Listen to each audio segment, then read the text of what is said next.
Bonjour à tous et bienvenue pour ce dernier cours de cette série d'introduction à la biologie du cancer. Donc, je vous rappelle que dans le premier cours, nous avons vu ce que sont les vrais cancers chez l'homme avec à la fois l'anatomopathologie et l'épidémiologie du cancer. Ensuite, nous avons eu deux cours consacrés à ce qui a été l'une des portes d'entrée dans la compréhension de ces maladies, avec la virologie, d'abord avec la virologie des rétrovirus qui ont permis la découverte des oncogènes, ensuite des virus oncogènes à ADN, avec leur capacité à activer un certain nombre de points de contrôle, et en particulier le point de contrôle du cycle cellulaire.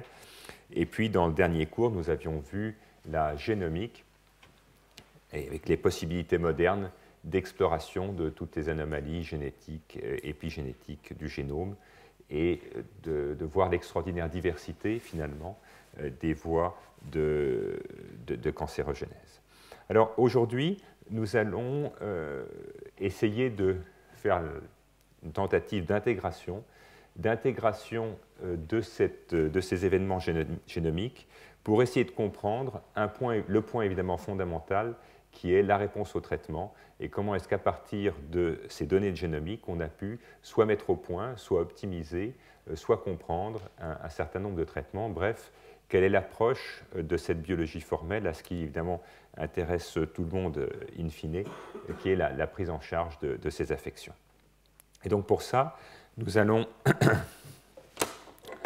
principalement consacrer le cours d'aujourd'hui aux leucémies, pour une raison très simple sur laquelle on avait déjà insisté la dernière fois, c'est que si on regarde le nombre de mutations, en prenant une des anomalies génétiques les plus simples et associées à ces maladies, eh bien, vous voyez qu'avec les leucémies, on a un nombre de mutations qui est extrêmement faible, comparable en fait à ce qu'on va voir chez les tumeurs de l'enfant. Donc, de manière un peu simpliste, avec une génétique simple, on peut s'attendre à avoir des modèles raisonnablement simples et à comprendre mieux la pathogénie de ces maladies. De plus, comme nous l'avions vu brièvement à la fin du cours dernier, les leucémies offrent des avantages pratiques simples. Donc la simplicité au niveau génétique, on vient de le dire, et puis c'est un tissu qui est facile à prélever.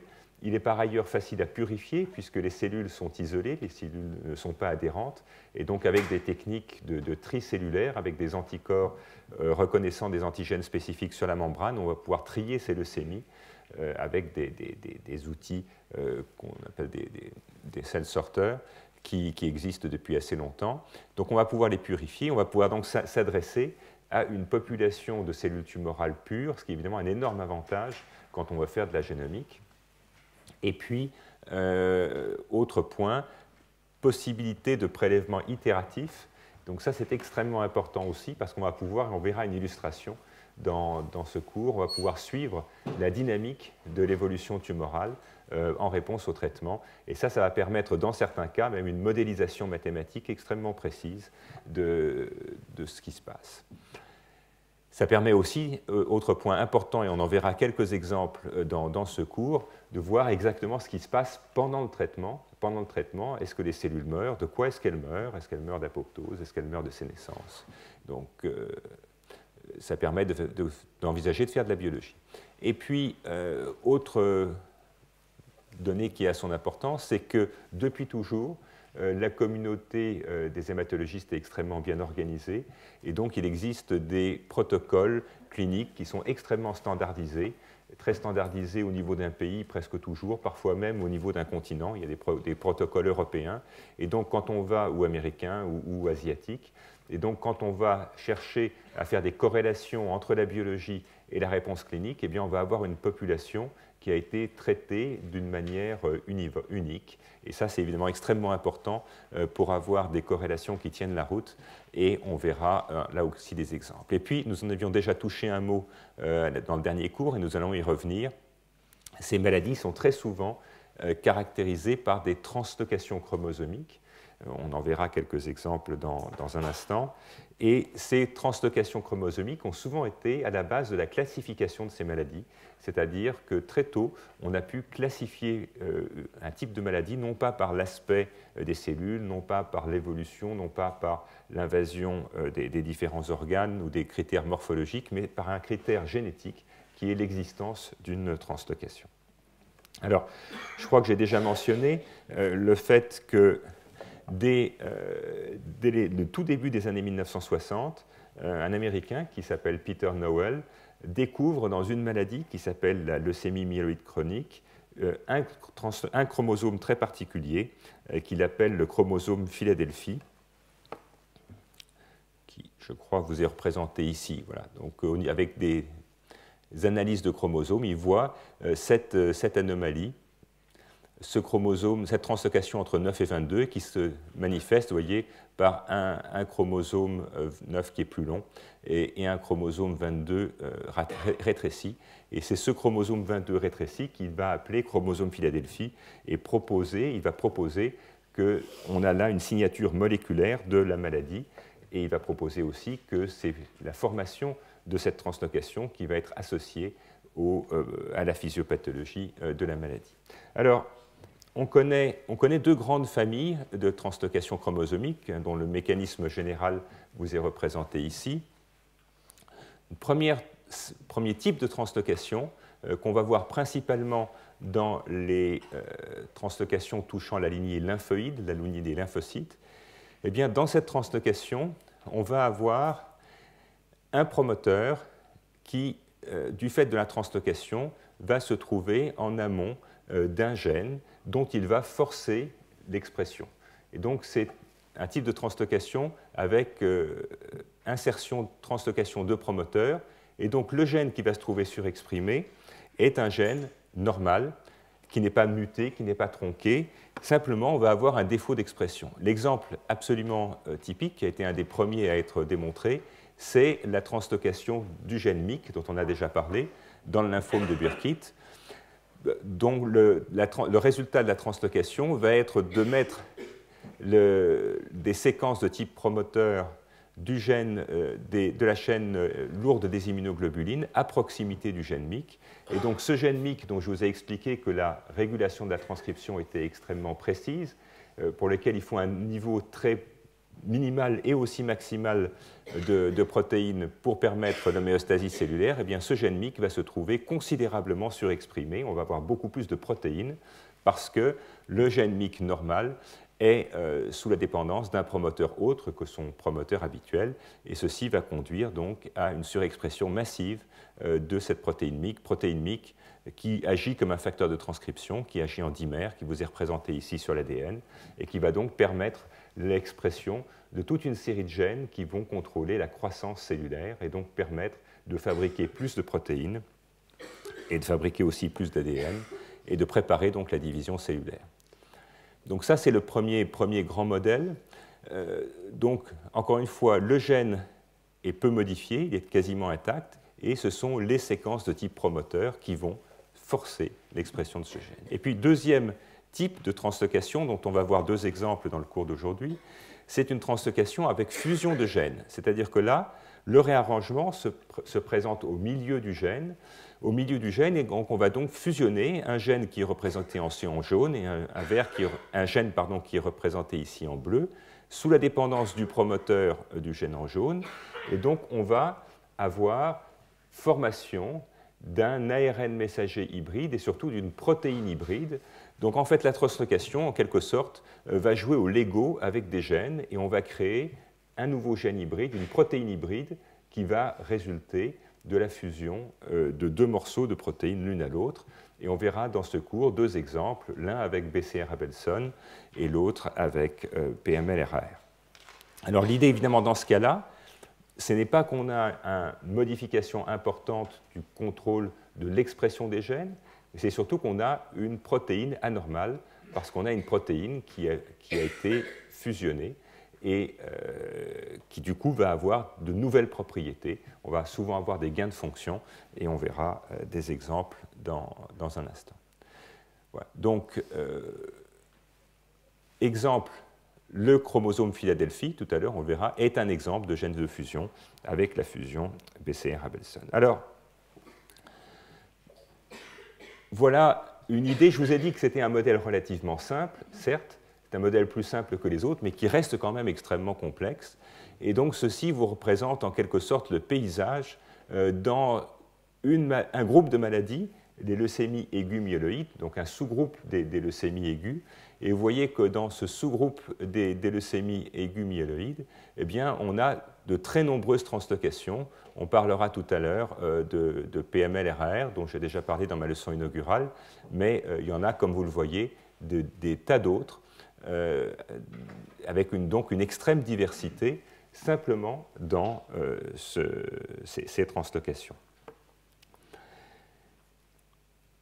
Alors, schématiquement, de manière très schématique et très simplifiée, eh bien, on va avoir dans ces translocations associées à des leucémies aiguës myéloïdes, très souvent implication de facteurs de transcription.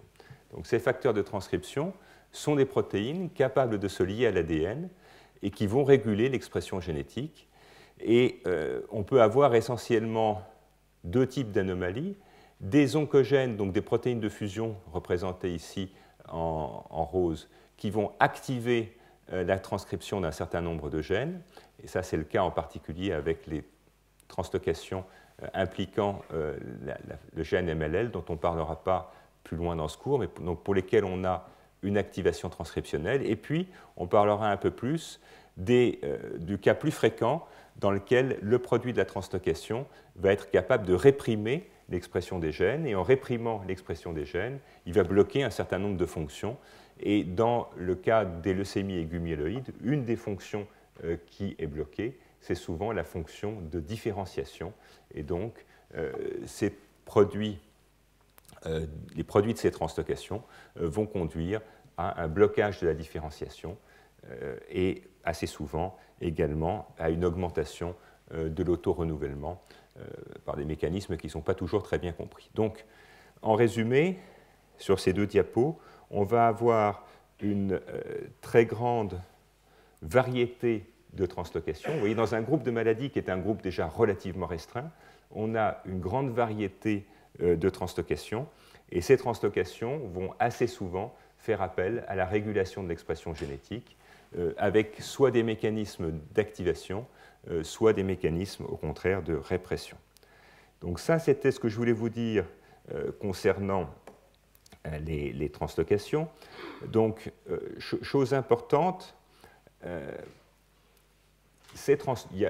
dans les leucémies myéloïdes, il est assez clair que ces translocations représentent l'événement initiateur ou le premier événement. Et donc, les protéines associées à ces translocations vont être les véritables chefs d'orchestre de la transformation cellulaire. C'est elles qui vont être l'une des contributions majeures à la transformation cellulaire. Elles vont donc être des outils diagnostiques. Je vous ai dit qu'on allait souvent définir la maladie par la translocation qui la provoque. Elles vont également être des cibles thérapeutiques, et on va voir des exemples dans lesquels on va chercher à bloquer la fonction ou la stabilité de ces protéines, et elles vont enfin être un outil pronostique, parce que certaines de ces translocations vont être associées à des pronostics extrêmement favorables, et d'autres à des pronostics qui restent encore malheureusement réservés. Donc, à travers ces quelques illustrations, ces quelques exemples, vous vous faites déjà une idée de l'extraordinaire variété de ces maladies au niveau moléculaire. Et les choses deviennent encore plus complexes, et c'est à dessein que j'ai choisi cette photo. Donc, bien entendu, je ne vous demande pas de regarder les détails. Je vous ai présenté tout à l'heure la variété au niveau des translocations.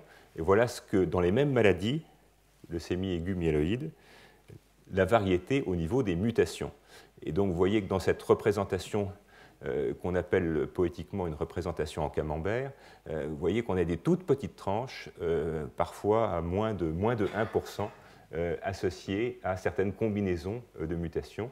Et on a de bonnes raisons de penser que ces combinaisons de mutations ont un sens en termes de déclenchement de la maladie également en termes d'évolution. Et donc ça vous donne encore une fois une idée de la complexité importante, pour ne pas dire extrême, d'un groupe de maladies qui est déjà des maladies relativement rares. Alors, il y a tout de même deux thèmes sur lesquels nous allons, trois thèmes même, sur lesquels nous allons revenir un peu plus bas. Donc, translocation, on a dit facteur de transcription. Assez souvent également, dans toutes ces mutations, vous avez des mutations qui vont toucher les gènes de la croissance, en particulier l'activation d'un certain nombre de voies de kinase, et puis d'autres qui vont toucher l'épigénétique. Et on le verra tout à l'heure. Alors, ces leucémies aiguës, en particulier myéloïdes, ont permis de répondre à un certain nombre de questions récurrentes qui étaient posées dans le domaine de la cancérogénèse, parce qu'évidemment les outils sont relativement simples et par ailleurs on a des possibilités de purifier les cellules souches. Et donc si on cherche à faire un voyage dans le temps, et là je vais vous présenter quelques diapos illustrant les progrès qu'on a pu faire dans la compréhension de l'origine de la maladie. Et en particulier, une découverte importante liée à un groupe américain dont on va voir pas mal de travaux, celui dirigé par Tim Lay à l'université de Washington, qui a été l'un des premiers à mettre au point les techniques de séquençage très, très profond et à les appliquer à toutes les situations pathologiques qui pouvaient avoir un intérêt. Et donc il a cherché à comprendre quelle pouvait être l'origine des mutations passenger. Vous vous rappelez que dans le cours précédent, on a défini les mutations qui étaient directement à l'origine du développement de la maladie, qu'on a appelées les mutations de type driver. Et puis je vous ai dit qu'il y avait un certain nombre de mutations passenger qui étaient en fait des mutations pour rien, si j'ose dire, qui ne jouent pas de rôle dans le développement de la maladie. Eh bien, une des questions importantes était de savoir si ces mutations passenger survenaient avant ou après. On avait tous naïvement pensé qu'elles survenaient après, parce que je vous ai dit que dans le cancer, il y a de manière très régulière des anomalies très profondes du système de réparation de l'ADN, et que donc on pensait tous que, au fond, ces mutations passenger étaient acquises pendant la phase de transformation. Eh bien, l'expérience très simple et extrêmement élégante qu'a réalisée Tim Lay est la suivante. Il est parti de sujets normaux et il est parti de cellules souches normales. Alors vous savez que dans le système hématopoïétique, on est capable de trier des cellules qui ont des caractéristiques de cellules souches. On va donc pouvoir purifier ces cellules souches et ensuite ces cellules souches, on va pouvoir les faire pousser dans un espèce de milieu gélatineux dans lequel elles vont donc pouvoir pousser en forme de clone. Et donc ça c'est très important parce que ça va permettre d'obtenir la descendance d'une seule cellule souche. Et donc on va pouvoir caractériser, en particulier par des approches de séquence, la descendance d'une cellule souche. Et c'est ce qui est représenté ici. Et la question que s'est posée Tim Lay est une question extrêmement simple. C'est au fond, est-ce qu'il y a des mutations qui apparaissent avec l'âge? Si on regarde des cellules souches normales du sang, chez un sujet complètement normal, eh bien, est-ce qu'on va trouver des anomalies de ces cellules souches, des mutations dans ces cellules souches? Et si oui, est-ce que ces mutations vont augmenter avec le temps? Et la réponse, c'est oui. Et donc là, il est parti de cellules souches obtenues à la naissance, dans du sang de cordon, donc par définition chez un nouveau-né. Et puis, il a fait donc purifier ces cellules souches. Ensuite, il les a fait pousser dans cette gélatine qui permet d'avoir des clones, et il a séquencé pour chaque clone le génome complet. Et puis, il a fait la même chose chez des sujets de 20 ans, de 30 et jusqu'à 70, sujets entièrement normaux. Et ce que vous voyez, c'est représenté ici le nombre de mutations. Et vous voyez que ces mutations, eh bien, elles vont augmenter avec l'âge. Elles vont augmenter avec l'âge jusqu'à arriver finalement à l'âge de 70 ans à peu près 7 mutations dans chaque cellule souche. Donc ça, c'était une expérience extrêmement importante qui montre qu'au fond, avec le vieillissement, chacune de nos cellules souches s'abîme, elle va subir des mutations dont on verra tout à l'heure que certaines vont conduire au développement d'un état précancéreux, et d'autres, au contraire, sont des mutations passagères qui n'ont aucune importance, mais dont on peut maintenant montrer les stigmates et qui vont être finalement la preuve objective du vieillissement de nos cellules souches, du vieillissement de notre organisme, et qui conduisent à cette image qui est l'image moderne du fait qu'un organisme âgé est une mosaïque, c'est-à-dire qu'une juxtaposition de clones de cellules souches, chacune un peu différentes les unes des autres. Évidemment, le cancer est l'évolution extrême de ce processus de modification progressive de nos cellules souches. Donc voilà une expérience extrêmement importante qui est la démonstration formelle du fait que nos cellules souches, avec l'âge, s'abîment un peu, elles vont avoir des mutations. La plupart de ces mutations n'ont aucune importance, mais un certain nombre d'entre elles, comme on va le voir dans un instant, vont conduire à la prolifération et au développement d'un clone. Donc ça, c'est une représentation exactement tirée de la même publication, des mêmes données, qui montrent donc que ces mutations, et chose très importante, si on regarde par exemple à 70 ans, eh bien à 70 ans, je vous ai dit qu'on allait avoir 7 mutations, et de manière très très importante, ces mutations sont dans des gènes différents. Donc chacune des 3 cellules souches qui ont été explorées vont présenter 7 mutations, mais ces 7 mutations seront différentes, traduisant bien sûr le côté aléatoire de ce processus de mutagénèse lié à l'âge. Et donc, ce que propose Timley à la fin de ce papier, c'est au fond une vision complètement différente de celle que nous avions sur l'origine de ces mutations passengères. Et ces mutations passengères, en fait, elles sont fixées par des mutations qui ont eu lieu avant la transformation, ce qui vous est représenté ici. Donc des cellules souches hématopoïétiques capables d'autorenouvellement, qui vont être présentes dès la naissance et qui vont nous accompagner tout au long de la vie. Elles vont subir une mutation, puis une seconde, puis une troisième, sans du tout changer de nature, parce que ces mutations touchent des gènes qui ne sont pas importants, qui ne sont pas essentiels. Et puis, à un moment donné, on va avoir une première mutation qui confère un avantage sélectif. C'est pour ça que la cellule change de couleur. Une lésion génétique qui va prédisposer au cancer. Et à partir de cette cellule souche prédisposée, eh bien, on va avoir une dérive. Certaines cellules accumulant d'autres mutations, qui vous sont représentées ici comme 6 et 7, qui ne vont pas conférer davantage de prolifération.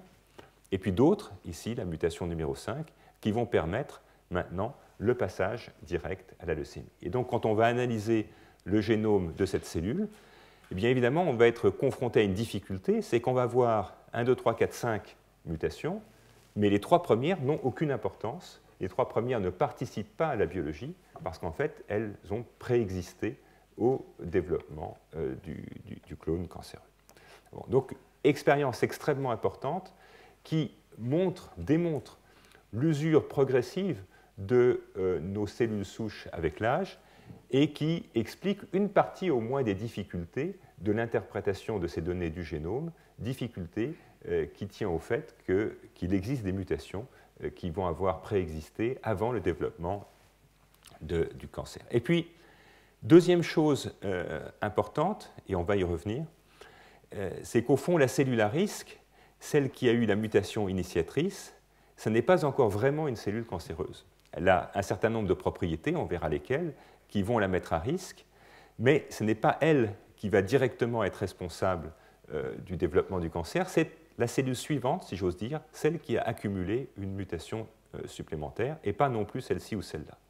Et on verra au fond que cette hétérogénéité cellulaire après la mutation initiatrice est un des éléments qui va être associé à la rechute, puisque assez souvent, le traitement va pouvoir détruire cette cellule-là, mais il ne va pas détruire ces 3-là.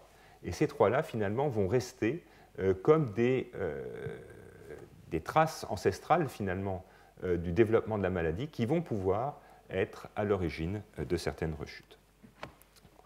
Donc, voici une notion extrêmement importante, encore une fois, qui explique l'origine d'un certain nombre de ces mutations associées à la transformation, mais pas directement responsables de celle-ci. Alors, des travaux très récents, je crois qu'ils ont été publiés cette année, ont permis d'aller encore plus loin Et ils ont permis d'aller encore plus loin et de faire maintenant, de comprendre comment vont naître ces états pré-leucémiques. Alors, quelle est l'approche technologique qui est représentée ici, dans ce schéma un tout petit peu complexe, mais que je vais vous expliquer dans un instant? Eh bien, ce sont des résultats de séquences qui ont été obtenus dans le cadre de consortiums de groupes qui s'intéressaient à la génomique d'une tumeur, par exemple une tumeur du poumon, une tumeur du côlon, et qui, comme contrôle, vont avoir séquencé le sang du patient. Donc on va avoir une double approche, on va séquencer la tumeur, bien sûr, et puis on va aussi séquencer le sang. Donc le sang est un tissu, dans ce cas-là, qui est un tissu contrôle, considéré comme normal.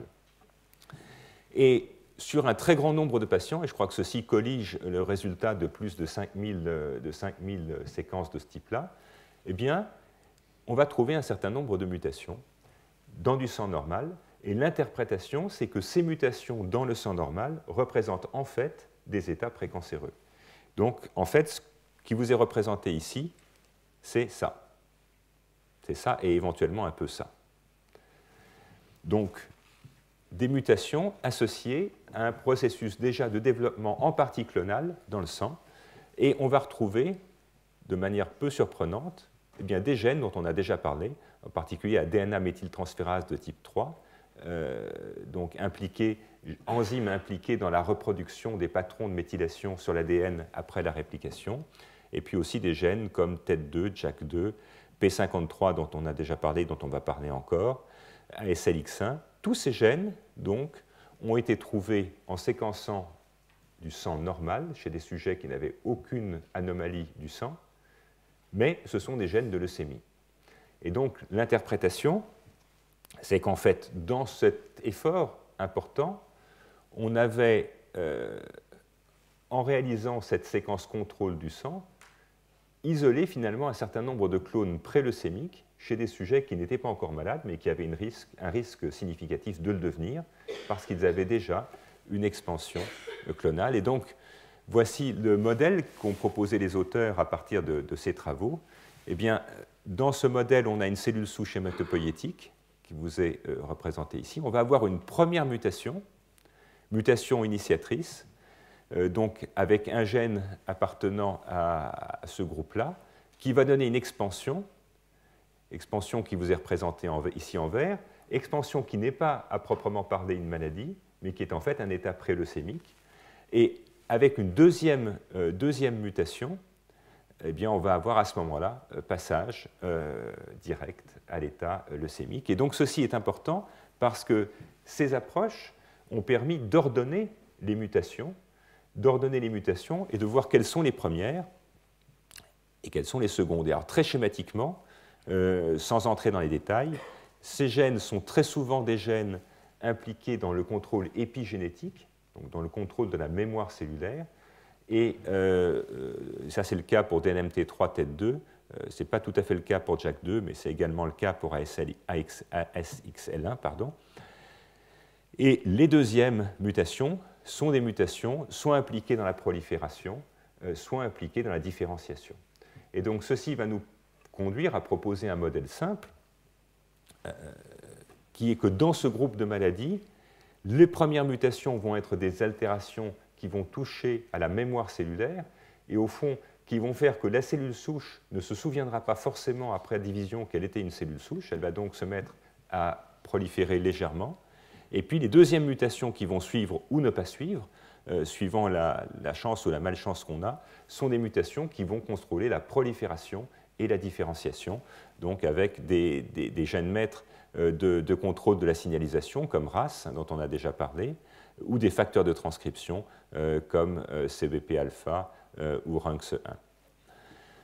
Donc, vous voyez que dans le cas de cette maladie, de ce groupe de maladies que sont les leucémies, maladies relativement simples, eh bien, on a pu commencer à explorer, non pas dans des modèles animaux, mais chez des hommes, chez des patients, explorer finalement la genèse de ces maladies avec l'existence de lésions précancéreuses définies par un groupe de mutations touchant principalement à l'épigénétique, et puis le passage entre cet état précancéreux et puis le développement de la véritable leucémie, qui s'accompagne de la mutation, de l'activation ou l'inactivation d'un deuxième groupe de gènes.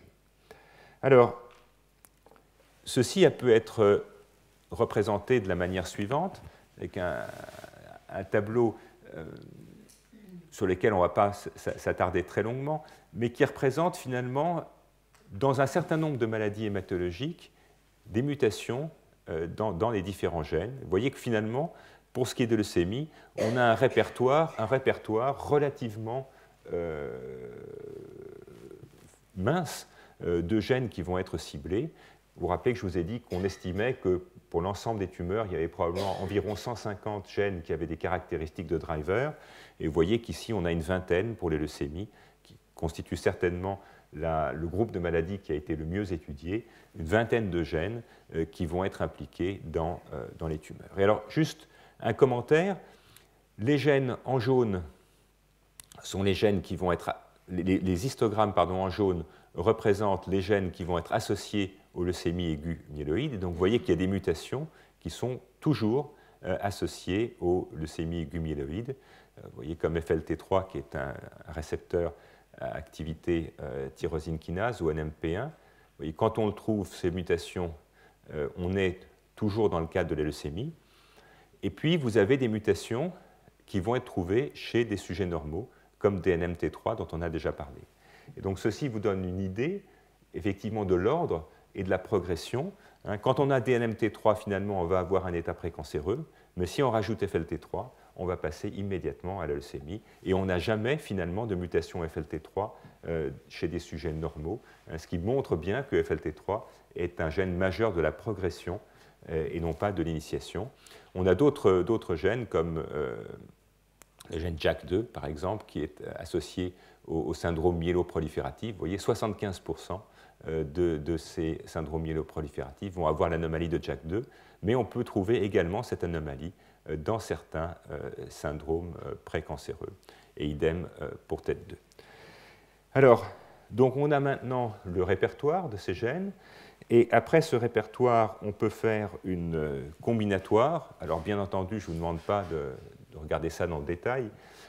Ceci vous montre encore une fois la qualité d'information qu'on peut obtenir par ces approches de séquences. Alors je voudrais juste faire un petit point sur une maladie dont on parlera tout à l'heure, qui est la leucémie aiguë promyélocitaire, caractérisée par une translocation chromosomique. Vous voyez PML-RAR représenté ici. Quand on a PML-RAR, on n'a pratiquement rien d'autre. On a parfois un tout petit peu de FLT3 qui va permettre, dans 40% des cas, à la maladie d'aller plus vite. Mais donc, on est en présence d'un facteur de transcription, on verra tout à l'heure comment, qui est responsable quasi unique de la maladie, avec ensuite d'autres facteurs qui vont faire que ça pousse un peu plus vite. Et puis il y a d'autres maladies pour lesquelles vous voyez qu'on est au contraire dans un vaste éventail de possibilités, où on est beaucoup moins classifié, et où au fond c'est l'accumulation, probablement en partie aléatoire, de mutations dans des voies de signalisation différentes qui vont concourir au développement de la maladie. Il y a un autre groupe important dont on ne parlera pas cette année, qui sont des mutations de la protéine NPM1, qui est une protéine du nucléole, vous voyez, qui provoque un groupe très, très homogène, mais dans ce cas-là, on a toujours autre chose. On peut avoir des NMT3 qui arrivent, on peut avoir FLT3, on peut avoir encore autre chose, donc on va avoir une combinatoire de plusieurs anomalies, ce qui suggère que NMP1 n'est pas un driver extrêmement fort, mais il va contribuer ou permettre l'accumulation d'autres types de mutations. Et donc, on a cherché ensuite à regrouper toutes ces différentes voies de signalisation dans les leucémies myéloïdes. Et au fond, dans cette image, on va représenter les différents groupes, les différents types biologiques maintenant d'anomalies. Donc on ne parle plus d'anomalies de gènes, mais on va parler d'anomalies de fonctions biologiques.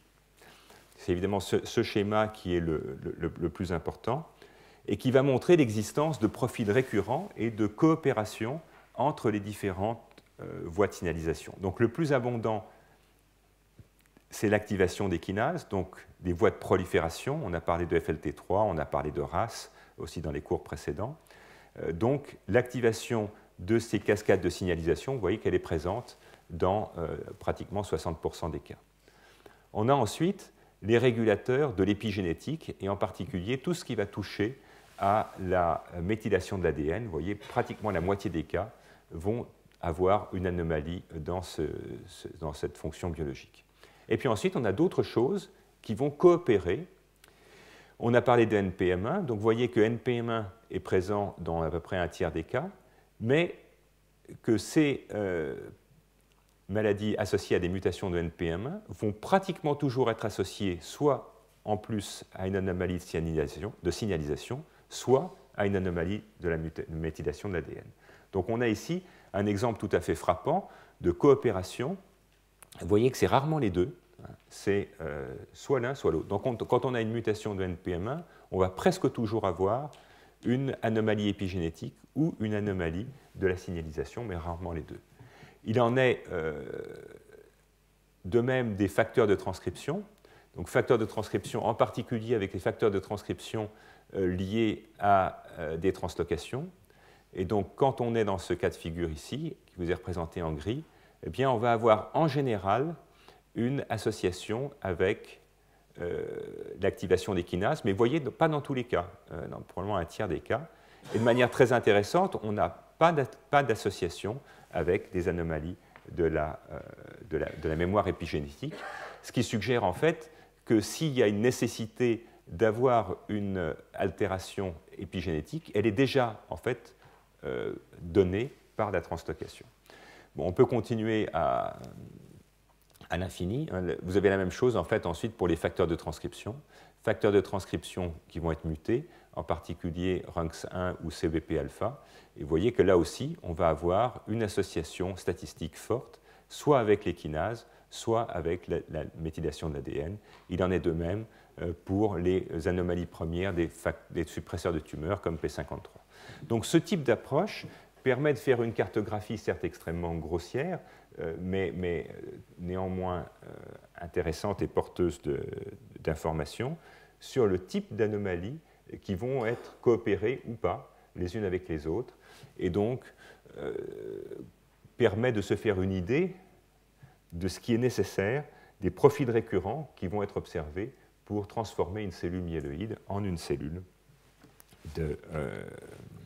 leucémique.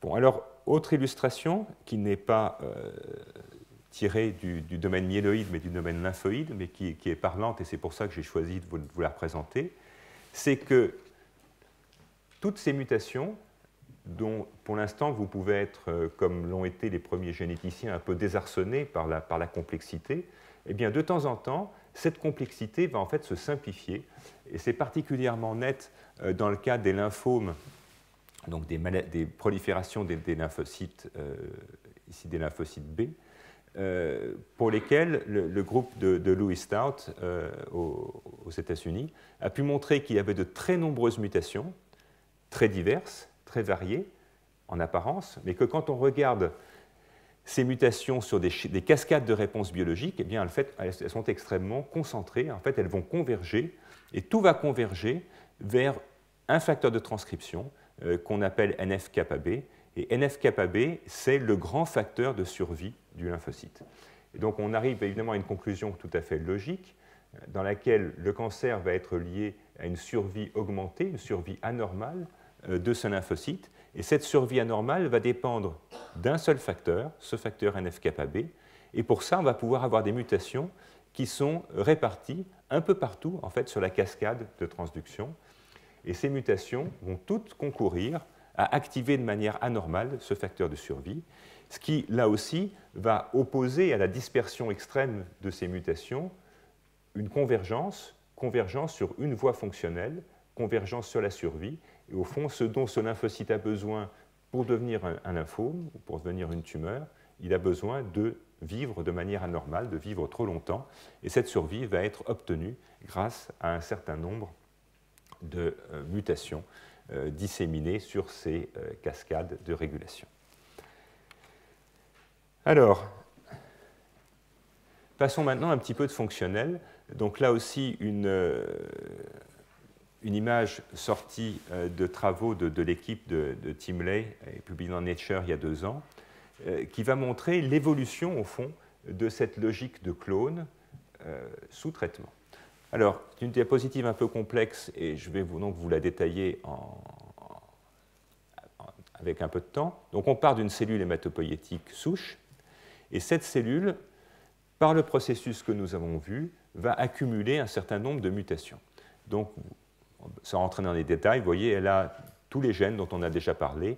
Elle commence, enfin, il y a une mutation de DNMT3, une mutation de NPM et une mutation de FLT3. Donc, elle va avoir à la fois perte de la mémoire épigénétique, induction de prolifération anormale, et puis probablement blocage de la voie P53.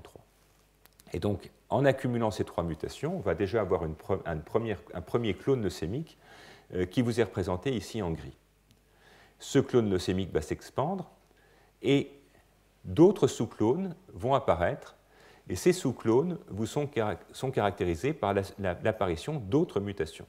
Et donc on a un autre sous-clone qui va être ici en violet, un en jaune, et puis au sein du jaune, il y en a un deuxième, un petit sous-clone qui va commencer à se présenter, ce qui fait qu'au moment du diagnostic, donc au moment où l'analyse est faite, vous voyez qu'on a finalement conjonction d'une population grise qui est la population d'origine, mais qui est devenue quantitativement minoritaire au moment du diagnostic.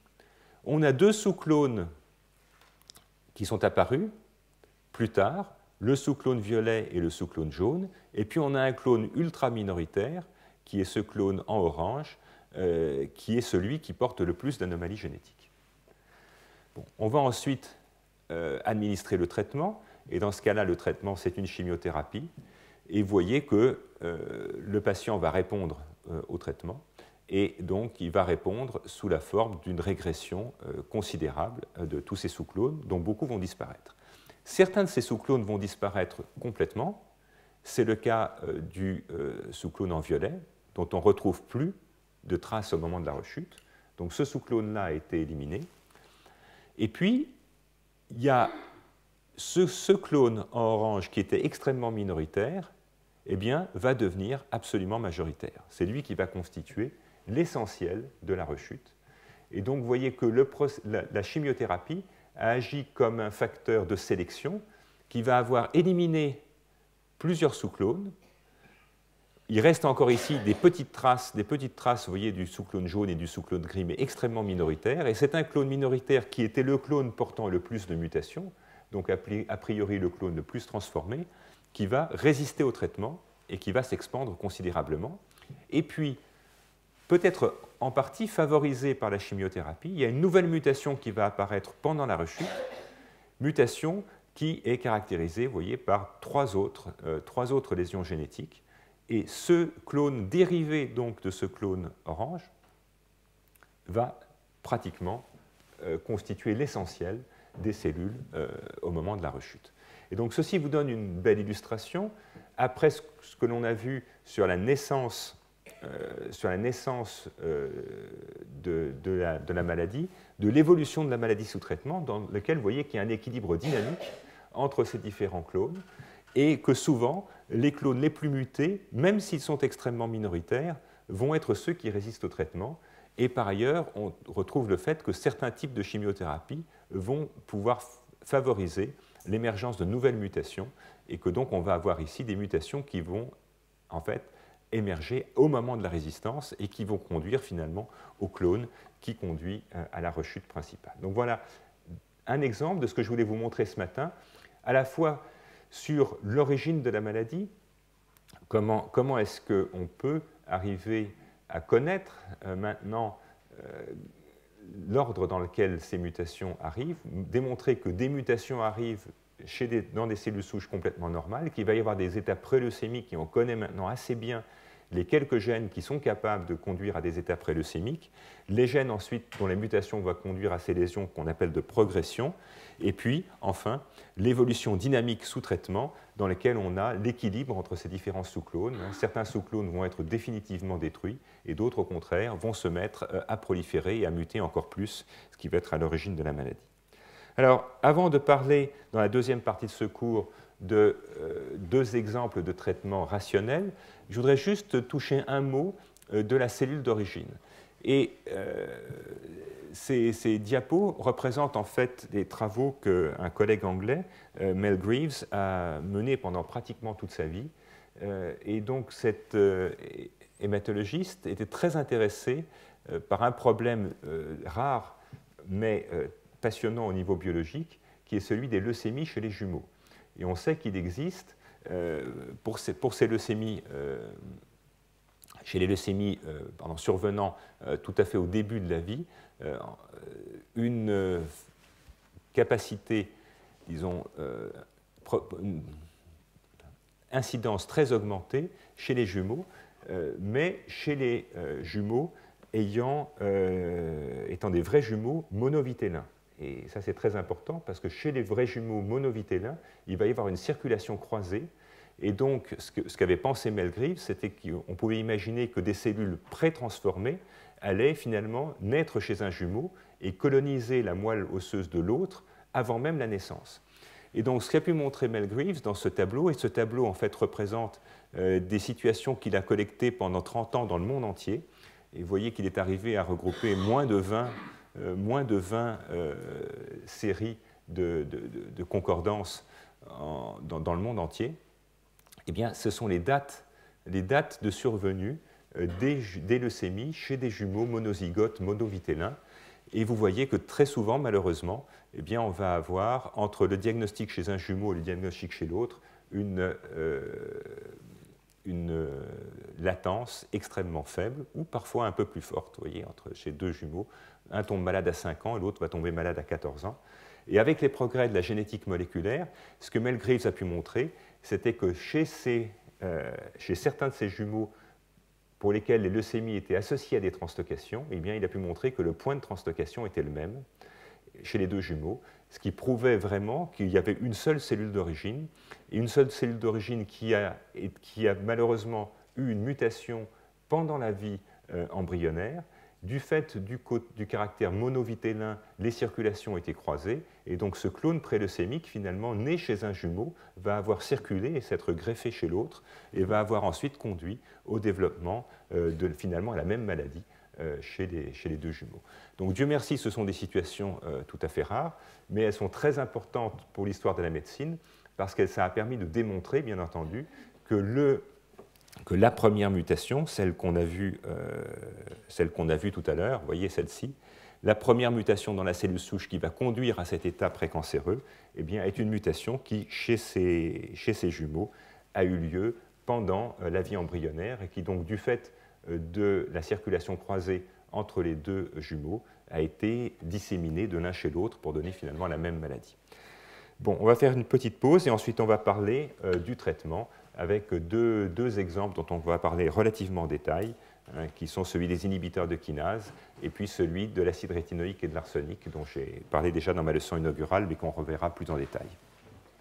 Bon, donc on va parler de deux types de traitements qui sont les grands modèles de thérapeutique ciblée, qui partagent un certain nombre de caractéristiques communes et puis aussi des différences. Et ça, c'est important, en particulier pour comprendre les bases moléculaires et cellulaires de la guérison. Donc, le premier dont on va parler n'est pas le premier historiquement, mais c'est le plus simple à comprendre. Donc, je vous ai déjà parlé du chromosome Philadelphie, ce chromosome Philadelphie associé au développement de la leucémie myéloïde chronique. Et donc ça a été découvert au début des années 60, et il a été montré au milieu des années 80 que cette translocation allait conduire à la fusion de deux gènes, un gène qui s'appelle BCR et puis un gène qui s'appelle Abelson et qui est une protéine kinase, donc une enzyme capable de phosphoryler des protéines. Et très schématiquement, et vous voyez que ce schéma, qui est un schéma ultra simplifié, vous montre que la chose n'est pas très simple. BCR-Abelson est une protéine qui est capable de se dimériser. Il y a un domaine de dimérisation qui vous est représenté ici en marron. Et une kinase qui dimérise, c'est une kinase qui va s'auto-activer. et donc elle va perdre l'étape limitante, si vous voulez, qui est l'activation de la kinase. En quelque sorte, c'est une grenade qui est tout le temps découpillée et qui va donc sauter tout le temps. Et donc, par la dimérisation, on va avoir phosphorylation croisée de ce domaine kinase et donc activation de toutes sortes de cascades de prolifération. Vous voyez qu'on retrouve un certain nombre de protéines dont on a déjà parlé, en particulier la protéine RAS, qui va être activée constitutivement, mais aussi d'autres, des facteurs de survie comme STAT5, des facteurs comme MYC qui interviennent. Donc on retrouve un certain nombre des points nodaux de la transformation dont on a déjà parlé. Et donc BCR-Abelson va mettre les cellules souches en cycle et donc va conduire au développement d'une leucémie chronique. Alors, qui dit kinase dit enzyme, et qui dit enzyme dit inhibiteur d'enzymes. Et donc aujourd'hui, les chimistes et les industriels sont extrêmement doués pour réaliser de petites molécules qui vont venir sur le site enzymatique, le site responsable de cette activité de phosphorylation. Et donc, on va pouvoir bloquer, grâce à une molécule qui s'appelle ici le Glipec, ou qui est aussi connue sous le nom d'imatinib, on va pouvoir bloquer le site actif. Et donc, la voie de transformation cancéreuse, qui dans ce cas-là va passer par la phosphorylation, la modification enzymatique de toute une série de protéines, qui va conduire donc au développement de la leucémie, eh bien, cette activité enzymatique de BCR-Abelson, on peut la bloquer avec cet inhibiteur. Donc ça, c'est évidemment très, très remarquable.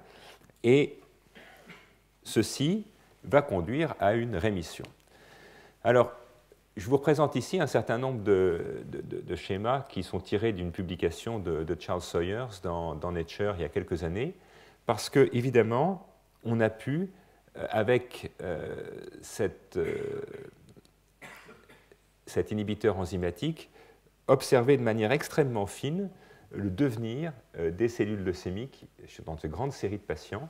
Et donc ceci vous représente un travail qui est un travail de modélisation mathématique dans lequel on a pu, au fond, paramétrer la disparition de la leucémie. Et la disparition de la leucémie, on l'a jugée par la disparition de ce gène de fusion. Et ce gène de fusion, donc, qui vient de cette translocation entre PCR et Abelson, on peut arriver à le quantifier par des techniques de PCR quantitative où on va pouvoir mesurer finalement la quantité de chromosomes Philadelphie qui restent.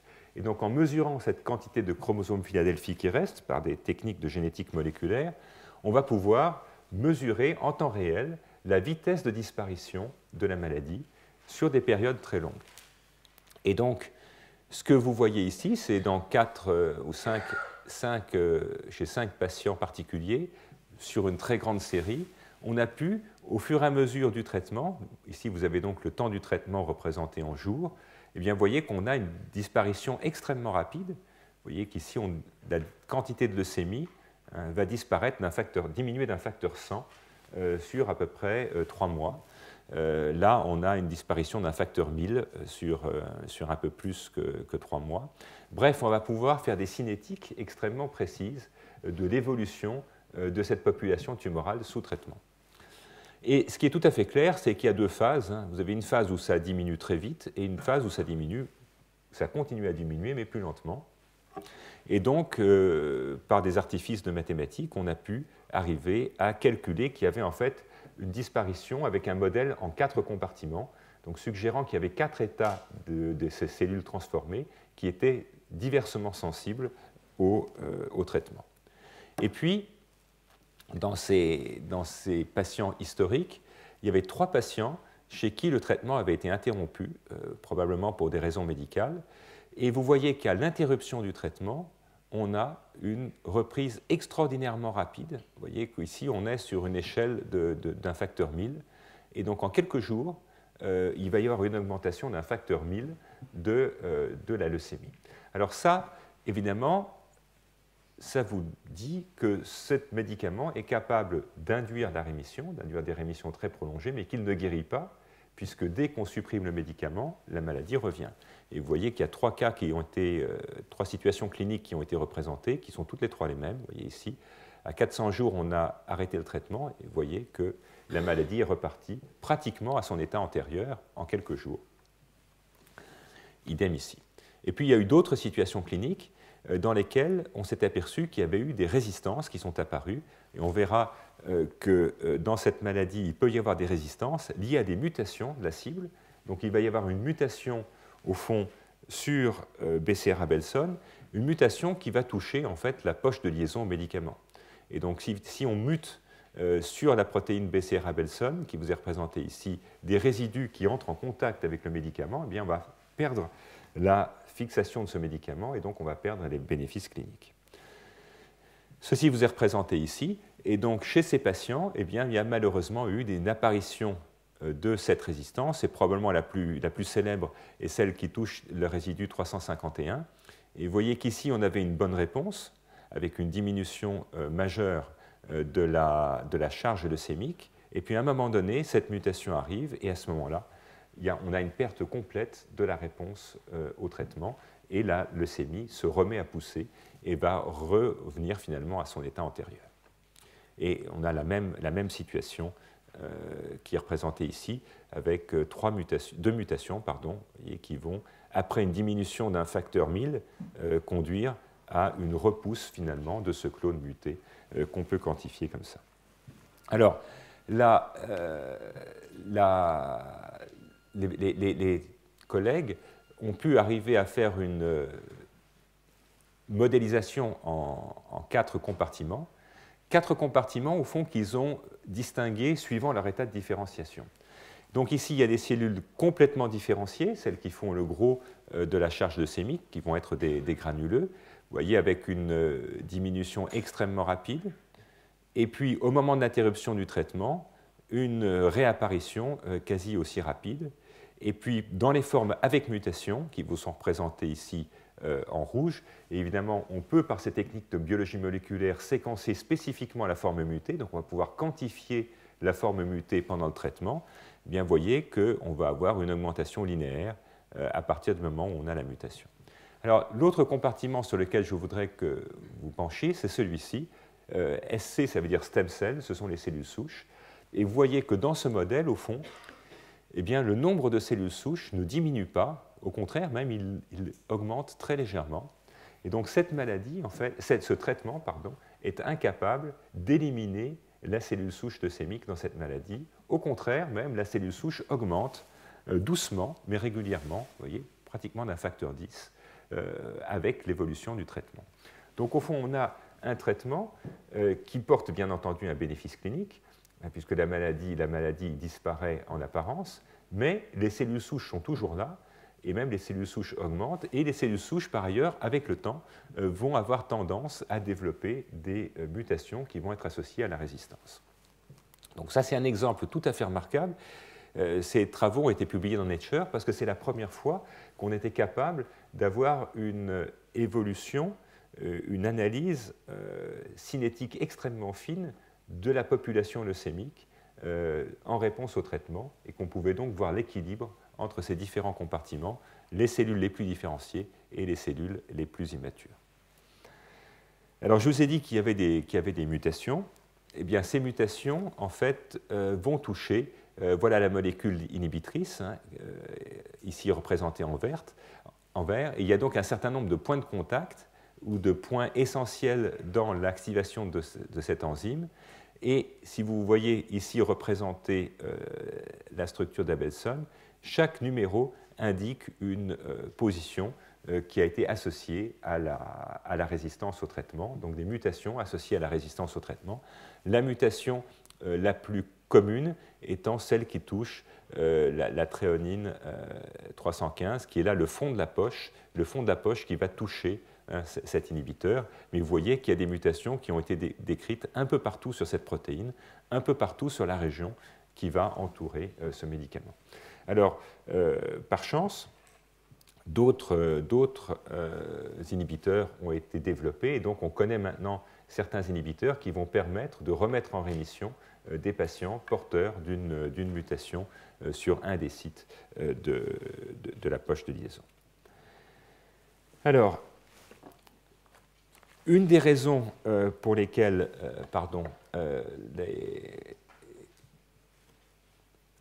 ces mutations se développent, eh bien, il y en a au moins trois, dont on ne connaît pas l'importance respective.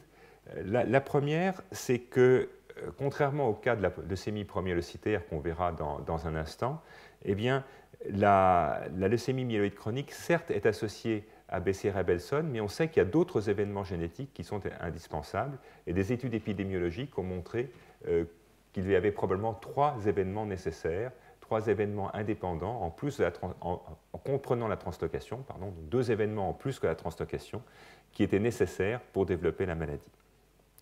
On sait également que le génome des leucémies myéloïdes chroniques est globalement instable, il y a une instabilité génétique qui est significative, et donc ces leucémies vont avoir tendance à générer spontanément pas mal de mutations du fait de défauts du système de réparation de l'ADN. Et bien sûr, parmi ces mutations, on va pouvoir sélectionner certaines mutations touchant à la cible elle-même. Et puis, troisième élément peut-être un peu plus subtil, eh bien, c'est qu'il existe d'assez bonnes preuves que la mutation va survenir déjà dans une cellule souche. Donc, Becerra-Belson survient dans une cellule souche, donc une cellule qui est déjà immortelle, et au fond, l'inhibition de l'activité enzymatique de Becerra-Belson ne va pas s'accompagner de la mort de cette cellule. Bien au contraire, on a vu qu'elle proliférait un petit peu du fait de la place qui lui est faite. Tout ceci pour vous expliquer qu'avec les traitements par des antikinases seuls, on n'a pas réussi pour l'instant à éradiquer la maladie, même si on est capable de la gommer sur des périodes de temps très prolongées, qui peuvent atteindre une dizaine d'années ou plus. Donc il y a un bénéfice clinique évident, mais avec une situation de dépendance vis-à-vis de l'inhibiteur. Alors, il y a d'autres exemples de thérapeutiques ciblées qui ont été développés. On en parlera probablement une autre année. Donc ce schéma qui se propose de vous montrer qu'on va de plus en plus vite. Vous voyez, avec le cas de Becerra-Belson, la découverte du chromosome Philadelphie, c'était les années 60. Les premières rémissions hématologiques mises en route par le traitement, ça a été à la toute fin des années 90, donc pratiquement 40 ans. Eh bien, les autres exemples de traitements ciblés, comme les anticorps anti-ERB2 ou plus récemment l'inhibition de la kinase ALK, vous voyez que dans ce cas-là, entre la découverte de la translocation et la découverte de l'inhibiteur, il s'est passé seulement 3 ans. Donc, on a une accélération, au fond, du processus de découverte du fait à la fois des progrès de la chimie et aussi des progrès de la génomique. Alors, je voudrais vous parler maintenant d'un autre type de translocation et de ciblage, qui est celui que j'ai rapidement couvert dans ma leçon inaugurale, qui est un modèle qui ressemble finalement à celui de Becerra-Belson, ou plus exactement, je devrais dire que Becerra-Belson lui ressemble, parce que ce modèle-là a été développé avant, et dans lequel, plutôt que de s'intéresser à l'inhibition de la fonction d'une enzyme, on va s'intéresser à la destruction de la protéine. Et la destruction de la protéine, on va le voir, est responsable de l'éradication complète de la maladie. C'est-à-dire que dans ce cas-là, on arrive à détruire, par des mécanismes qu'on commence à comprendre, l'élimination totale de la maladie. Donc, l'histoire ressemble beaucoup au départ. On a une translocation chromosomique, alors cette fois-ci entre les chromosomes 15 et les chromosomes 17, mise en évidence par une cytogénéticienne américaine à la fin des années 70. Et cette translocation, donc, va impliquer 2 gènes. Un gène est un facteur de transcription, c'est le récepteur à l'acide rétinoïque. Donc, l'acide rétinoïque, c'est une molécule très importante dans le développement embryonnaire. C'est aussi une molécule importante en thérapeutique. Vous savez peut-être que l'acide rétinoïque est l'un des grands médicaments utilisés contre l'acné. Chez les adolescents, il est capable de bloquer complètement l'acné. Le gène PML a été découvert en fait avec la translocation. On va voir que c'est un organisateur de domaine nucléaire. Et cette translocation va conduire à une protéine de fusion qui en gros prend toute la partie du récepteur à l'acide rétinoïque et pratiquement toute la partie de PML. Alors cette protéine est un véritable oncogène. Elle transforme ex vivo ou in vivo Si vous prenez une cellule souche hématopoïétique et que vous introduisez PMLRR dedans, elle va devenir immortelle. Si vous faites une transgénique chez une souris, eh bien, cette souris va développer une leucémie avec une latence de quelques mois. Et alors, de manière tout à fait remarquable, contrairement finalement à la situation de Becerra-Belson, où on avait découvert d'abord la protéine, on avait fait l'inhibiteur ensuite, ici, les hasards de la médecine fait que l'acide rétinoïque avait déjà été utilisé dans cette maladie et qu'il avait été montré que l'acide rétinoïque était capable d'induire des rémissions. Et l'acide rétinoïque, évidemment, est la petite molécule, c'est l'hormone qui va se fixer ici sur la partie jaune de RAR. Et ceci représente donc une thérapeutique ciblée, mais elle est ciblée a posteriori parce qu'en fait, elle avait été déjà développée de manière empirique avant la découverte de cette translocation chromosomique.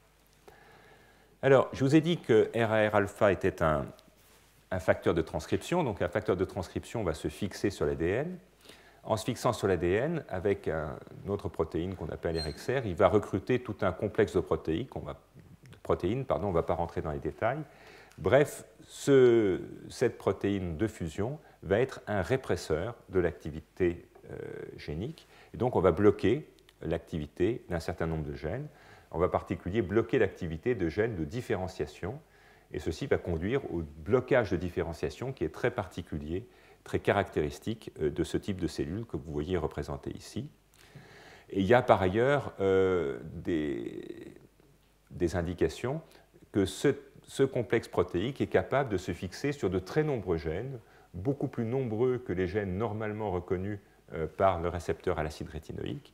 Et donc on va en fait bloquer la transcription de manière assez large, assez non spécifique, et ceci contribue aussi certainement à la transformation. Maintenant, si on rajoute de l'acide rétinoïque, donc dans le traitement de cette maladie par l'acide rétinoïque va se fixer à son récepteur ici, et la fixation de l'acide rétinoïque sur son récepteur va induire l'activité transcriptionnelle des gènes, et cette activité transcriptionnelle des gènes va se traduire par l'induction de la différenciation. Ça, c'est une cellule très immature. Ça, c'est une cellule déjà différenciée de la lignée myéloïde, et cette cellule différenciée va aller jusqu'au stade de granuleux, et un granuleux, c'est une cellule qui meurt après quelques heures. Elle meurt de différenciation terminale. Et donc, on avait un modèle ici tout à fait remarquable de ce qui a été baptisé à l'époque thérapeutique transcriptionnelle, puisqu'au fond, le traitement se traduit ou va établir un parallélisme entre l'activité transcriptionnelle de cette protéine qui ici est dans la forme bloquée et qui là va être dans la forme active, la forme bloquée étant associée à ce blocage de différenciation et la forme active étant associée à la différenciation et à la perte et à la régression clinique de la maladie. Alors, de manière assez remarquable, au fond, cette thérapeutique transcriptionnelle par l'acide rétinoïque de cette leucémie, c'est un petit peu l'image en miroir de ce qui était connu pour les cancers hormonodépendants. Vous savez que depuis de nombreuses dizaines d'années, on sait que un certain nombre de cancers du sein, à peu près 2 tiers des cancers du sein, vont être sensibles à des anti-œstrogènes, dont le prototype est le tamoxifène, et que les cancers de prostate vont être sensibles à des anti-androgènes. Eh bien, le mécanisme qui a été proposé pour ces cancers hormonosensibles, c'est exactement l'inverse, c'est-à-dire que dans la forme transformante, si j'ose dire, le récepteur est spontanément actif, et avec un antagoniste de l'hormone, on va passer dans une forme de répression qui va donc s'accompagner de l'arrêt de la prolifération tumorale. Donc ça traduit finalement cet équilibre extrêmement critique entre l'activité de contrôle de l'expression des gènes et la prolifération dans les tumeurs. Dans le sein ou la prostate, eh bien, il y a un certain nombre de gènes qui vont être spontanément actifs et qu'il faut désactiver. Ici, c'est le contraire. On a un certain nombre de gènes qui sont spontanément réprimés en présence du produit de la translocation, et ces gènes réprimés, il va falloir les activer. Pour les activer, on va obtenir la différenciation et une régression clinique. Alors, ce modèle était en fait un modèle tout à fait satisfaisant, et si j'ose dire, tout allait très bien pour le modèle, jusqu'à ce qu'on découvre un deuxième traitement qui lui aussi a été découvert par des collègues chinois. Et ce traitement, c'est un dérivé d'arsenic, le trioxyde d'arsenic, la forme la plus simple d'arsenic. Et ce trioxyde d'arsenic est en fond un remarquable traitement de cette leucémie. Il est même beaucoup plus remarquable que l'acide rétinoïque, puisque l'acide rétinoïque, lui, va conduire à une rémission, mais cette rémission est toujours transitoire, c'est-à-dire que les patients, la leucémie va disparaître transitoirement, et puis si on ne garde que de l'acide rétinoïque, au bout de quelques mois, ou au pire quelques années, malheureusement, la maladie va revenir, ce qui veut dire qu'on ne l'a pas complètement éradiquée, et qu'il peut y avoir des processus de résistance. En revanche, avec l'arsenic, on sait qu'avec de l'arsenic seul, on peut guérir cette maladie dans plus des deux tiers des cas, avec une guérison définitive sur lesquelles maintenant un certain nombre d'équipes ont pratiquement 10 ans de recul, donc on est totalement certain que la maladie est guérie. Et alors, de manière tout à fait remarquable et inattendue, en collaboration avec des collègues chinois, on s'est aperçu que acide rétinoïque et arsenic avaient une propriété qui, au fond, d'induire la dégradation de cette protéine PML-RAR, dégradation que vous pouvez voir représentée ici, après une nuit de traitement. Donc ça, c'est la protéine de fusion, PML-RAR, ça, c'est la protéine normale RAR, et vous voyez que arsenic et acide rétinoïque sont capables de conduire à la disparition de cette protéine. Alors cette disparition est en fait la seule propriété commune entre acide rétinoïque et arsenic. Et parce que c'était la seule propriété commune entre ces deux médicaments, et que ces deux médicaments avaient tous les deux la propriété de faire disparaître, au moins transitoirement, la maladie, nous avons proposé que ce soit cette disparition qui soit importante pour la dégradation, pour la disparition de la maladie. Et donc on s'est intéressé aux voies biochimiques de dégradation. Et ces voies biochimiques vous sont représentées ici très, très schématiquement. Donc l'acide rétinoïque, l'hormone, va se fixer ici sur son récepteur, sur un domaine spécifique qui ressemble tout à fait à ce qu'on a vu tout à l'heure avec BCR-Abelson. On a une petite poche dans laquelle l'acide rétinoïque va venir se nicher. Et cette fixation va induire un changement de conformation de la protéine, qui va recruter un complexe protéique qu'on appelle le protéasome, qui est en fond une petite usine à dégrader des protéines qui ont déjà été utilisées. Et ceci donc va conduire à la disparition de RAR ou PML-RAR. Donc vous comprenez ici pourquoi l'acide rétinoïque va dégrader aussi bien PML-RAR que son propre récepteur, puisque le mécanisme de dégradation fait uniquement appel à cette partie RAR. Alors ça, en biologie ou en biochimie, c'est un exemple absolument typique d'un phénomène de rétrocontrôle négatif. Et on sait qu'un facteur de transcription qui a été activé, eh bien, on a besoin d'un mécanisme de rétrocontrôle pour faire que l'activation s'arrête. Donc en fait, l'activation transcriptionnelle va conduire à une bouffée d'induction de l'expression des gènes, et puis après, il y a un moment où il faut que ça s'arrête. Et un des mécanismes par lequel ça s'arrête, ça va être de dégrader ce récepteur actif. Et donc, au fond, ce qu'on voit ici, c'est l'exagération, ou la forme ultime, de ce mécanisme de rétrocontrôle négatif, dans lequel, avec des doses extrêmement fortes d'acide rétinoïque, et ça explique pourquoi les cliniciens savaient qu'il fallait mettre de très fortes concentrations d'acide rétinoïque, beaucoup, beaucoup plus fortes que ce qui aurait suffi pour simplement activer le récepteur, eh bien, par l'exagération, encore une fois, de ce mécanisme de rétrocontrôle négatif, on va pouvoir détruire complètement cette protéine PML-RAR, ainsi que la protéine normale qui est portée par l'autre allèle. Donc ça explique ce mécanisme de dégradation par l'acide rétinoïque. Pour l'arsenic, ça a été beaucoup plus compliqué. Ce qui a pu être montré, c'est que l'arsenic, en fait, se fixe à PML. Il se fixe à PML sur deux résidus de cystéine qui ne sont pas représentés ici, d'ailleurs, sur la deuxième boîte B. Alors, la cystéine, c'est un acide aminé qui contient un résidu de soufre. Et vous savez que la cystéine est très abondante dans les cheveux. C'est pour ça, par exemple, que quand on fait brûler les cheveux, il y a cette odeur âcre. L'odeur âcre de la kératine brûlée vient en fait du soufre qui est présent dans les cheveux. Et on sait aussi que l'arsenic, qui a la propriété de se lier à ces atomes de soufre sur les cystéines, va être fortement concentré dans les cheveux. C'est un des moyens classiques de savoir si quelqu'un a eu de l'exposition à l'arsenic. On va regarder dans les cheveux. Et en plus, les cheveux, quand ils sont longs, permettent de faire une datation des moments auxquels il y a eu une exposition à l'arsenic, que ce soit une exposition chronique ou un empoisonnement.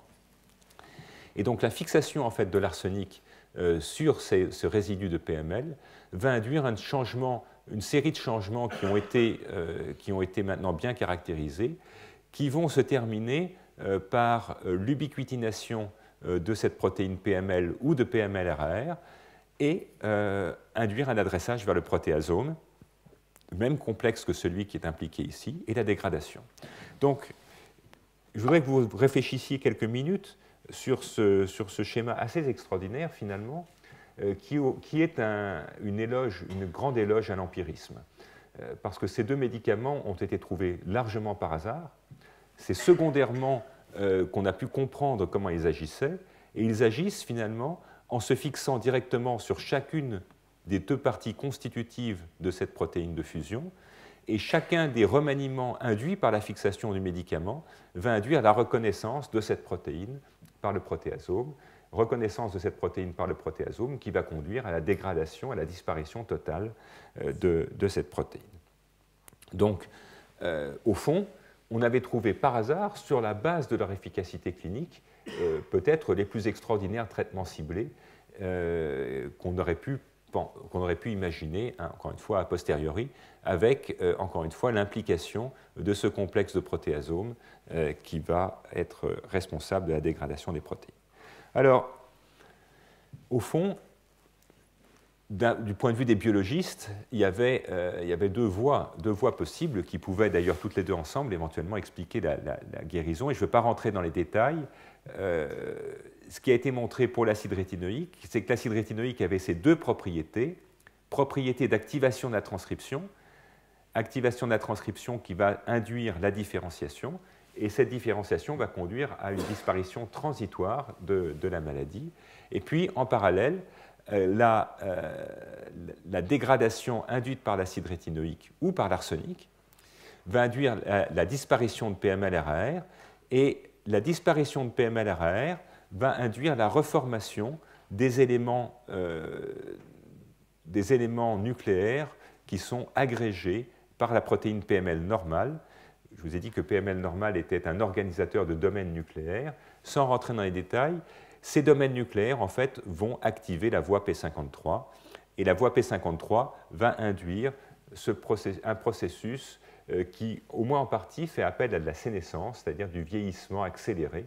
Et des cellules leucémiques sénescentes vont être ensuite éliminées par le système immunitaire et vont disparaître complètement. Donc vous voyez qu'on retrouve notre vieil ami P53, si j'ose dire, comme effecteur final de la guérison par la maladie.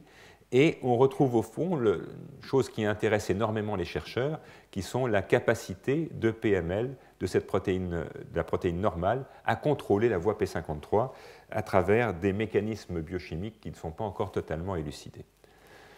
Alors, de manière importante, je vous ai dit que l'arsenic avait deux fonctions principales, enfin avait au moins deux fonctions. Je vous ai dit qu'il se fixait à PML, et en se fixant à PML-RAR, il va induire la dégradation de PML-RAR. Mais l'arsenic a également la capacité de se fixer à la protéine PML normale, et en se fixant à la protéine PML normale, il va transitoirement hyperactiver la protéine P53. Et donc, ceci permettait d'imaginer un double ciblage lors du traitement par l'arsenic, ciblage à la fois de PML-RAR qui va être détruit, et ciblage de la protéine PML normale qui va être transitoirement réagrégée, et cette réagrégation transitoire va conduire à l'activation plus forte de P53 et à la guérison. Et donc, cette théorie que nous avions proposée à partir du modèle de souris, parce que ça a été fait sur des modèles de souris dans lesquels, avec la génétique de souris, on a la capacité de supprimer des gènes, d'en rajouter, et en particulier, on avait pu montrer que si PML était supprimé, si la leucémie n'exprimait plus ses PML, eh bien, la maladie ne disparaissait pas. Si on supprimait P53, là aussi, la maladie ne disparaissait pas, parce qu'on avait interrompu, au fond, cette voie essentielle PML-P53 nécessaires à la guérison. Eh bien, nous avons eu la surprise de découvrir l'été dernier, en étudiant la génétique d'un patient qui malheureusement avait résisté à un traitement par l'arsenic seul, eh bien, nous avons pu constater l'existence d'une mutation sur le gène PML normal et non pas sur PML-RAR chez un patient qui était devenu résistant à l'arsenic. Et ça, au niveau médical, au niveau génétique, c'est une preuve extrêmement forte de l'implication, justement, de l'allèle normal de PML dans le processus de guérison, puisqu'évidemment, la probabilité de trouver une mutation sur, en plus, mutation qui était sur le site de liaison à l'arsenic de la protéine PML normale était quasiment nulle. Et donc ça impliquait de manière extrêmement forte, dans la maladie humaine, le ciblage de la protéine PML normale par l'arsenic dans le mécanisme de guérison. Alors pour finir, je voudrais illustrer le pouvoir des souris comme outil préclinique, dont l'exemple de la leucémie promyélocytaire est probablement une des illustrations les plus démonstratives et les plus remarquables. Quand l'acide rétinoïque et l'arsenic sont arrivés sur le marché, si j'ose dire, c'est bien sûr poser la question de savoir s'il fallait les combiner ou au contraire ne pas les combiner.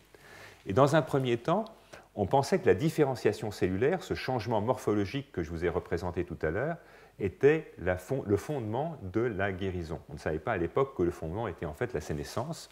Et donc les premières expériences qui ont été faites par toute une série de collègues dans le monde ont montré que la différenciation induite par l'acide rétinoïque, qui vous est représentée ici par des chiffres, qui sont des chiffres d'expression de protéines associées à la différenciation, peu importe, mais vous voyez que ces chiffres sont très élevés quand on met de l'acide rétinoïque tout seul. Quand on met de l'arsenic, il ne bouge pas, et si on met acide rétinoïque et arsenic ensemble, les chiffres sont moins élevés qu'avec l'acide rétinoïque tout seul. Et donc ça, c'est une expérience classique qui va montrer un antagonisme fonctionnel entre l'acide rétinoïque et arsenic, ce qui n'était pas complètement attendu, naïvement, on avait tous pensé qu'il y allait avoir au contraire une synergie. Mais ces expériences ont été réalisées par de très nombreux laboratoires dans le monde et ont toutes donné le même résultat, qui suggérait donc qu'il ne fallait pas associer les deux médicaments. Et puis, on est passé ensuite aux modèles animaux.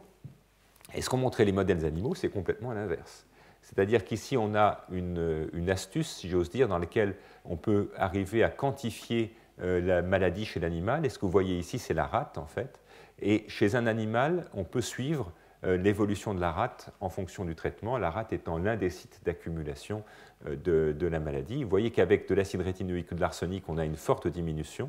Mais si on met les deux ensemble, la maladie a presque totalement disparu en quelques jours, et ça c'est au bout de 3 jours. Donc vous voyez, on a un effet antileucémique absolument extraordinaire et un effet synergique manifeste. Donc vous voyez une opposition très forte entre finalement des expériences menées sur la différenciation cellulaire qui avaient conclu à un antagonisme et des expériences menées sur la régression tumorale in vivo, donc un système qui reflète beaucoup mieux la réalité de la maladie humaine. Et puis ce qui a été définitif, si j'ose dire, eh bien, ce sont les données de survie qui montrent qu'avec l'acide rétinoïque ou l'arsenic, on va avoir une prolongation par rapport aux non traités qui sont ici en rouge. On prolonge la durée de vie de ces souris, mais on ne les guérit pas, alors que si on mélange les deux ensemble, eh bien, on va guérir toutes les souris.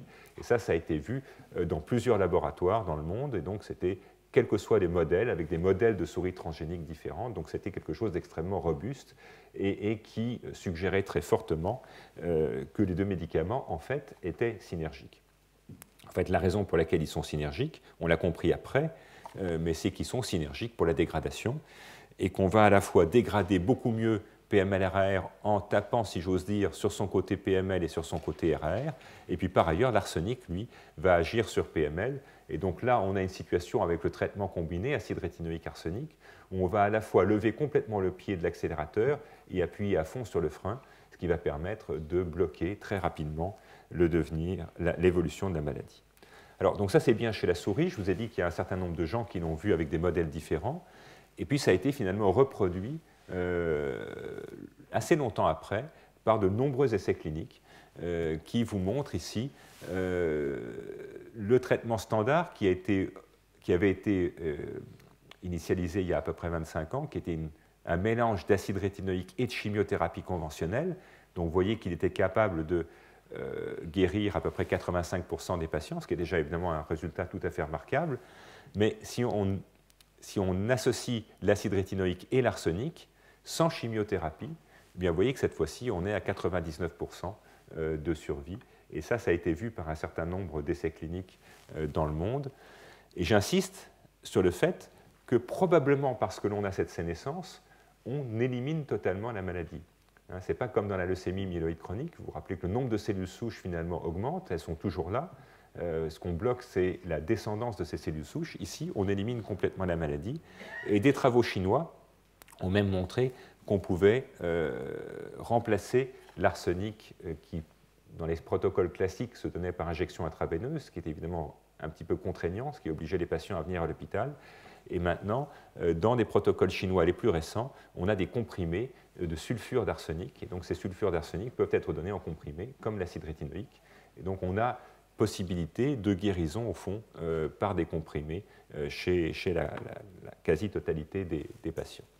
Donc ça, c'est l'autre grand exemple de thérapeutique ciblée, avec non plus au niveau mécanistique un blocage de la fonction d'une protéine, on ne s'intéresse pas à la fonction kinase, là on détruit totalement la protéine, et en détruisant la protéine, évidemment, on va détruire toutes ses fonctions, des fonctions qui vont être liées à des activités enzymatiques, des fonctions qui vont être liées à la régulation de la transcription, mais aussi les fonctions qui sont liées à l'inactivation des corps PML et de la fonction de P53. Alors, quand on réfléchit un tout petit peu a posteriori sur les raisons du succès, finalement, eh bien, les raisons du succès, elles viennent probablement du fait qu'on a, dans un des cours précédents, je vous ai parlé de ce concept d'addiction à l'oncogène. L'addiction à l'oncogène, c'est au fond la nécessité qu'a la cellule cancéreuse d'exprimer une protéine donnée. Pardon. Et dans le cas de PML-RAR, eh bien, l'addiction à PML-RAR est totale. C'est-à-dire qu'une cellule leucémique ne peut pas vivre très longtemps, elle ne peut pas vivre probablement plus que quelques heures sans PML-RAR. Et donc, si on détruit PML-RAR, avec l'acide rétinoïque, avec l'arsenic ou avec des agents comme des SH-RNA et d'autres astuces qui vont permettre de supprimer l'expression de la protéine, eh bien, le clone disparaît. En revanche, PML et RAR, les deux protéines parentales, si j'ose dire, elles ne sont pas des protéines indispensables chez la souris. On est capable de faire des souris qui n'ont pas RAR-alpha, des souris qui n'ont pas PML, elles vont très bien. Sauf si on leur fait beaucoup de misère, mais disons qu'en première approximation, elles vont très bien, ce qui veut dire que les gènes ne sont pas absolument essentiels. Et donc, on a, en termes de médecine, un index thérapeutique extrêmement élevé, ce qui veut dire qu'on peut arriver à trouver des molécules qui dégradent RAR, qui vont donc fonctionnellement le supprimer très efficacement, des drogues comme l'arsenic qui vont dégrader PML, qui vont le supprimer très efficacement sans problème sur les cellules normales, et c'est pour ça que le traitement est bien toléré. Par contre, on va supprimer PML-RAR, et là, du fait de cette addiction oncogénique, on a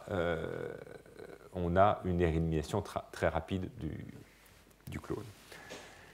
J'insisterai aussi sur le fait que le modèle est quasi monogénique et qu'il y a des données épidémiologiques ont pu montrer que l'incidence de cette maladie est constante dans la vie. Constante dans la vie, ça veut dire qu'on a la même malchance d'avoir une leucémie promyélocytaire à 2 ans ou à 70 ans, ce qui traduit le fait mathématiquement qu'il y a un seul événement limitant et que la simple formation de PML-RAR du fait de cette translocation est suffisante pour créer la maladie. Et l'induction de la sénescence va permettre l'éradication des cellules souches. Et évidemment, l'éradication des cellules souches, c'est la clé de la guérison définitive de la maladie. Et je voudrais insister sur le rôle important des modèles animaux. Il y a aujourd'hui des modèles animaux qui ont été faits pour de très nombreuses maladies, très nombreux cancers en particulier, et ils commencent à être utilisés pour des fins précliniques comme celles que je vous ai montrées. Évidemment, le modèle de la promyélocitaire est plus simple puisqu'on est dans un cadre strictement monogénique. Donc de modéliser quelque chose de monogénique, c'est beaucoup plus simple que de modéliser quelque chose de polygénique, mais ça permet d'approcher de manière fine, précise et surtout prédictive l'évolution de la maladie, et ça contribue dans ce cas-là à mettre en évidence un traitement qui guérit. Écoutez, donc voilà ce que je voulais vous dire pour finir le cours de cette année, donc où on a balayé finalement un peu toute l'histoire de la cancérologie, hein, depuis les descriptions morphologiques des lésions, la la vraie approche du cancer chez l'homme à travers l'épidémiologie, les virus qui nous ont permis de rentrer dans la biologie, la génomique qui a commencé et qui est encore en train de nous faire découvrir l'extraordinaire diversité et complexité de ces tumeurs, et puis une tentative aujourd'hui de recentrer, vous voyez, de faire la convergence de cette anomalie génétique vers de la biologie, et de la biologie qu'on peut cibler de manière simple et raisonnée, ce qui est évidemment le but de tous les chercheurs qui travaillent dans ce domaine. Et donc on se retrouvera l'an prochain pour un cours dont je n'ai pas encore décidé de ce qu'il sera, mais qui sera certainement sur un aspect très focalisé d'un aspect de la cancérologie moderne, après le panorama que j'ai essayé de vous faire cette année. Merci beaucoup.